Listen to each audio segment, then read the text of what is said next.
Hello mga guys! Welcome back to my channel, Just Automotive mga guys. Meron tayo rito binaba ng ng connecting rod kasi balutot. Alam nyo mga guys, ito po kasi nakalumusong sa baha o kaya dumaan sa baha, nakahigop yung air cleaner, dumiretso sa intake.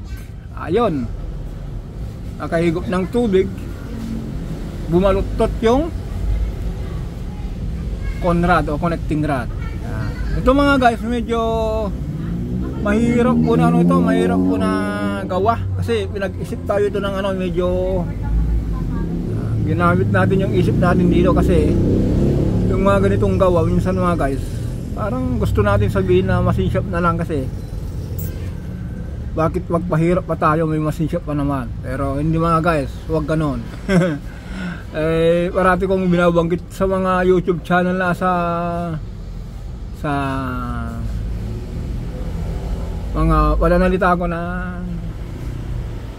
mahirap ang buhay, na kailangan ng ng tibid-tibid ba. Ayan, kaya ngayon mga guys, ang ginawa ko dito, sabi ko nga po na ginamit natin yung utak natin na yung makapag-isip ng medyo matino-tino.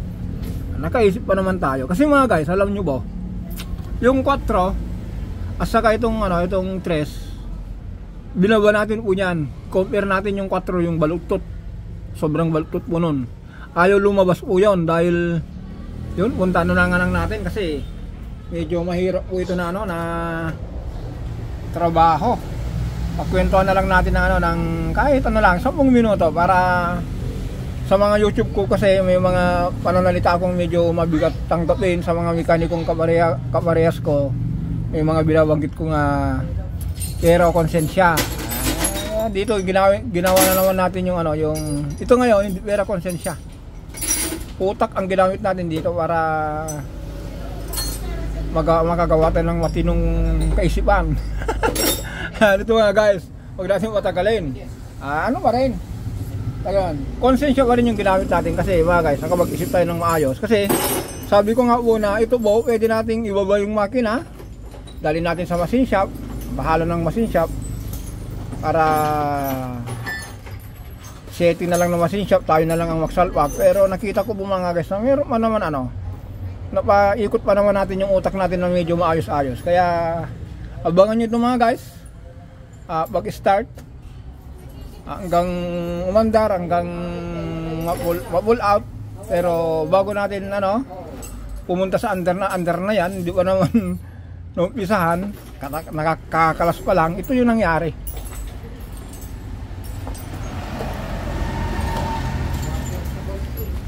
Ayan mga guys, di ba po nakahigop po ng ito po yung 3. Yan, kung pansinin nyo po itong connecting rod, yan, yung connecting rod po halos kapantay ng piston. Yan, nakita nyo po yan. Ito po, connecting rod na yan, kapantay ng piston. Yan, ito po yung binabanggit ko dito na ginamitan natin ng utak. O kaya minsan yung yung tamang pag-iisip. Kaya nakaisip pa naman tayo ng tama. Kaya mga guys, hindi ko na pinakita kung paano ko ginamitan ng ng grinder kasi ito po yung ginamit natin dito na udpud na. Kung pansinin niyo po itong itong isa, ito po 8-8 na. Pero mga guys, kung nakakaroon po kayo ng ng ganitong problema, gamit kayo ng ganito, matikas po ito. Kinaya na pong pinut po nito. Ito po mga guys kasi po, kung ganito po yan, ulitin natin ito po kasi yan.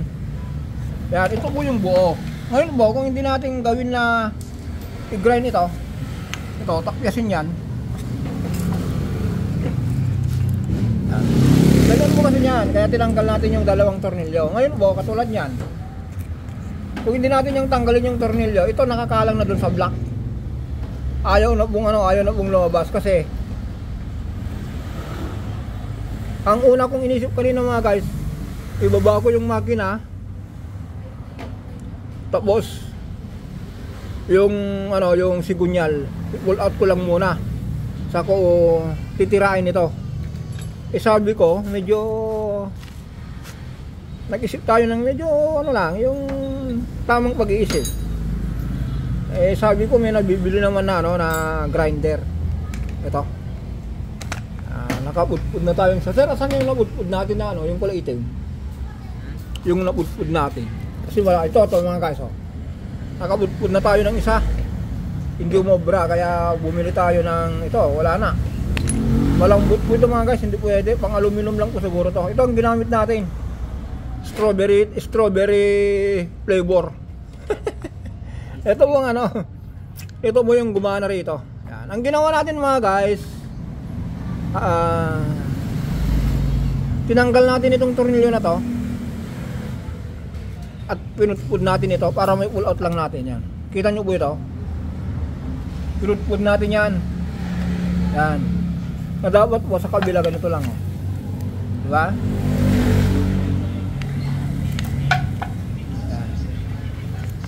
Yan. Kaya sabi ko nga mga guys, nakapag-isip tayo ng ano, ng matinong pag-iisip, kaya nagawa natin to. Kaya yan mga guys, yun lang po.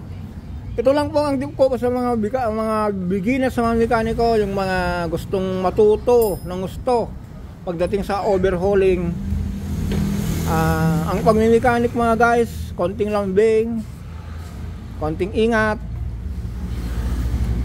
Parang ano lang po yan, parang manliligaw lang.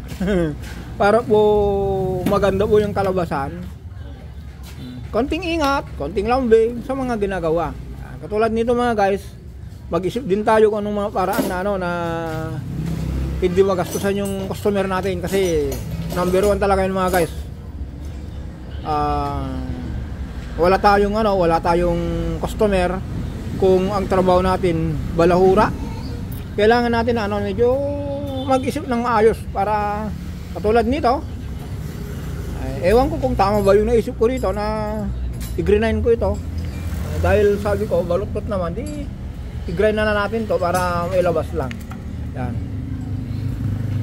Diba? Yan yung tamang pag-iisip. Ngayon mga guys, dahil para mapakita ko po yung ano, yung pinanggalingan nito, may bakat po dun sa block. Grabe. Kasi po, nung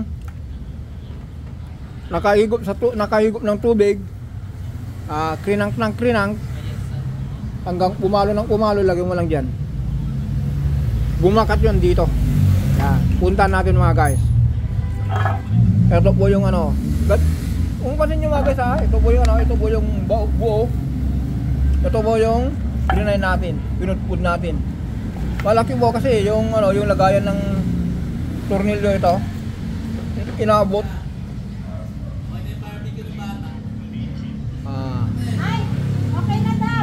Ayan mga guys. Ayan mga guys, ulitin natin. Punta na lang natin sa ilalim kasi para po makita nyo po yung naging problema. Kaya ito ang ginawa natin. Medyo sabi ko nga po, anong dapat gawin? Pera o konsensya? Ay, dito na naman tayo, kaya magagalit na lang si Mrs. dito eh. Ang ginamit natin yung konsensya. Bakit konsensya? Kasi nag-isip tayo ng ayos. Ayan, puntahan natin yung ano, yung ilalim ng sakyan para makita natin yung ano, yung tinamaan nito. Ito. Oh, shout.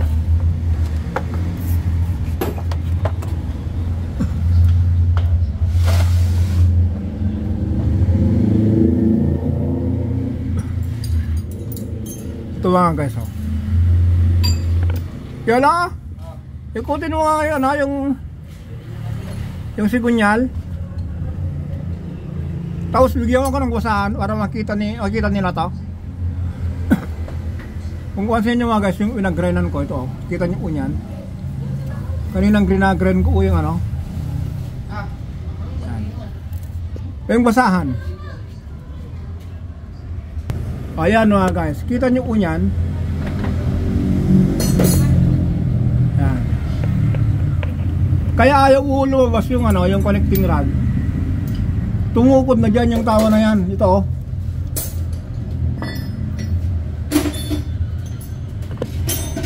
Yan. Kita nyo po yan, yung bakat na yan. Yan. Diyan siya ano. Ito kasi yung connecting rod na bago. Ito itong na kasi uno ito. Ito kasi mga guys, ito yung medyo mahirap talagang ano, ang ganito na nakahiga, overhead. Ito mga guys yung tumatawa dito. Yan. Kaya ang ginawa natin dito mga guys, iud natin ito para lumabas lang. Kasi kung hindi natin urin mga guys, yun o, nakatukod o. Ginawa ano, yan. Yan ang ano, yan ang ibig sabihin. Kaya ginamitan natin ng yung tawag pag-iisip. Okay mga guys, doon muna tayo. Ayan mga guys, sana maintindihan nyo po yung mga pinagsasabi ko para meron kayong ano, meron kayong